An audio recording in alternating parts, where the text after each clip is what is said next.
સુરતમાં ફરી ગેરકાયદેસર ગર્ભ પરીક્ષણના રેકેટનો પર્દાફાશ થયો છે. કોસાડ રોડ પર શિવમ હોસ્પિટલમાં ચાલતા ગેરકાયદેસર ગર્ભ પરીક્ષણ પર આરોગ્ય વિભાગે દરોડા પાડ્યા.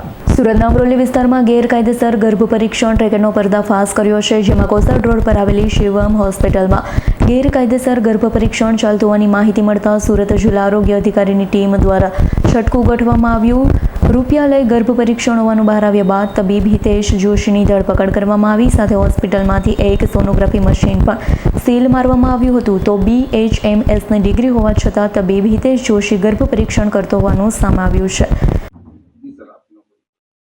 હું doctor Anil Patel, district appropriate authority cum chief district health officer Surat.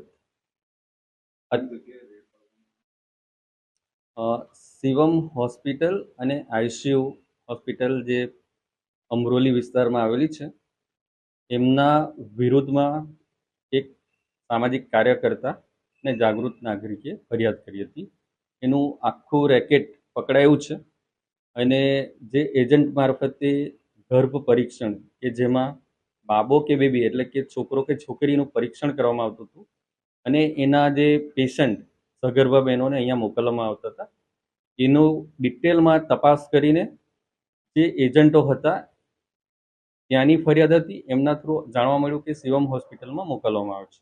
તો અત્યારે અમે આ એકદમ સાચી અને સચોટ માહિતી છે, એટલા માટે આજે PCPNDT એક્ટ ગર્ભ પરીક્ષણ ન કરી શકે એ કાયદાનો ભંગ કરેલો હોવાથી આજે સોનોગ્રાફી મશીન છે જે અમારા PCPNDT એક્ટ હેઠળ રજિસ્ટ્રેશન પણ છે, તો કાયદાનો ભંગ કર્યો હોવાથી એને મશીન સીલ કરીને એની કાર્યવાહી કરી રહ્યા છે. ડૉક્ટર હિતેશ જોશી જે એના મેડિકલ ડાયરેક્ટર છે અને હોમિયોપેથિક ડૉક્ટર છે, એટલે ડિટેલમાં એની અમે તપાસ કરી રહ્યા છે કે એમના દ્વારા સોનોગ્રાફી કરવામાં આવી રહી છે કે અન્ય કોઈ ડૉક્ટર દ્વારા, એ બધી તપાસ અત્યારે ચાલુ છે.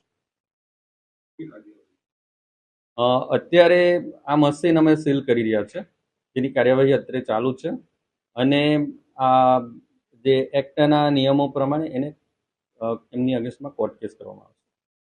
Bureau report S9 news Surat.